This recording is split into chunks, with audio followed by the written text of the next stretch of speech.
I'll give you kind of the over-under on how this works. So I want you to think about the application like you think about a GPS or an FMS, right? Garbage in equals garbage out. You're going to do a flight from point A to point B.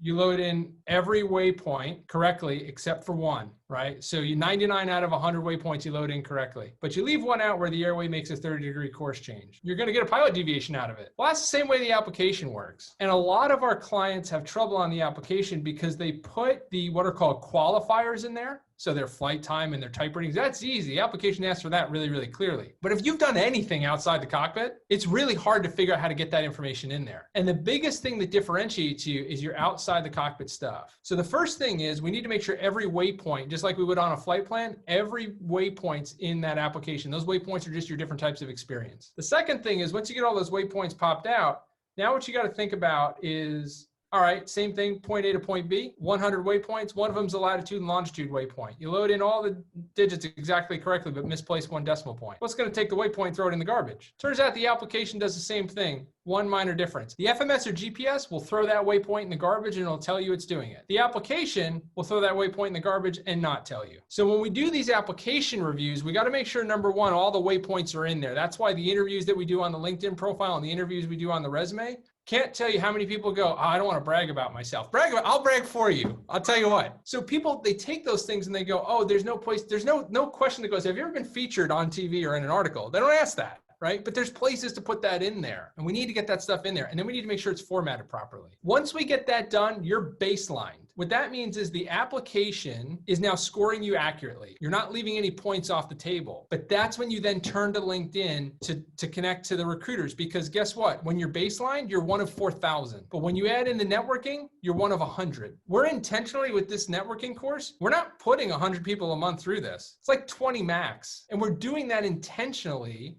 Because if we put 100, I could create emails tomorrow with each one of your stories that goes, hey, look at this person that blah, blah, blah, and how they did X, Y, Z, right? People be flooding in the door, and then it doesn't work. The reason why we keep this small, the reason why we work on referrals with this is because we want the techniques to work. And so once you're done with that application, you get out and do the networking, that's what moves you up.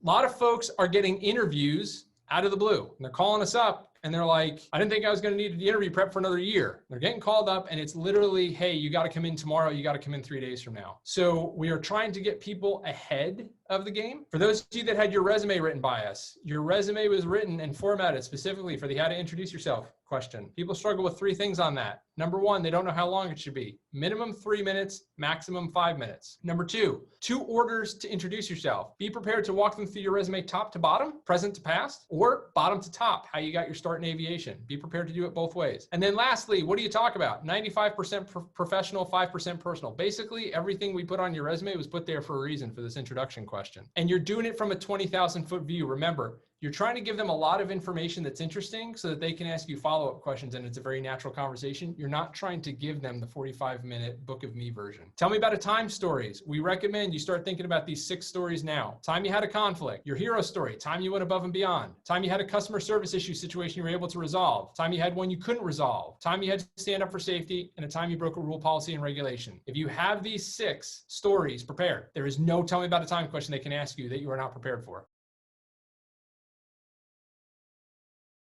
Hey, James, can you talk about again how some of these people are, not giving you much time to prepare for an interview? You were saying earlier that, they're getting in contact with you and then they're wanting to do an interview a couple days later. How often is that happening? I'll give you a really easy example. I had a guy who called up and said, hey, I want to do interview prep. I don't think I'm going to need it for another 12 months. And normally what we do is you do 1 session per week for 3 weeks and then you do a mock interview. He's like, I'm not going to need it for 12 months. So we did 1 every other week. Let's make it nice and smooth. Spend some time with your family, do whatever. We get through session 2 and he calls up and he goes, Spirit just called me. They called him on a Thursday to interview, a phone interview on a Monday. So thankfully we were through 2 of his 3 sessions, got the 3rd one done and then a mock interview. Goes into the phone interview, does fine. It's a Monday. He goes, they told me they're going to get back to me. So they get back to him on Wednesday and go, okay, now you got the face-to-face interview next Monday. Gets into the face-to-face interview, and then 2 days later, we need your logbook review, and just got a call a day or 2 ago. He's got the job. So you'd think a company like Spirit's giving you like 2 months. They're not. People always overestimate the amount of time that they're going to have. Part 91 operators, some of the major ones you've seen on Indeed right now, we got folks interviewing at. They were called, hey, can you come in and interview in 2 days? And then people are calling up and scrambling and going,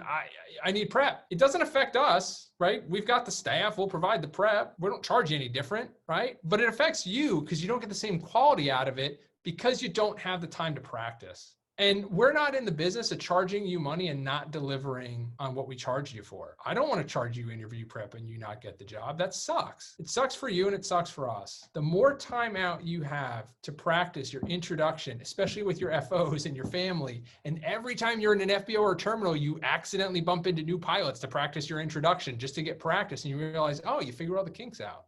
You talk to other pilots that work at the companies you want to work to, and you find out, why do you want to work there? And you start incorporating that into why you want to work there.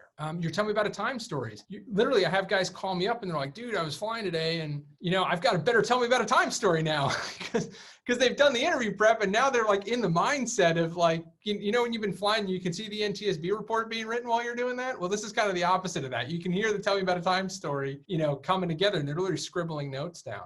That is going to accelerate. You're going to watch United. You're going to watch Delta. You're going to watch Southwest. It's going to accelerate.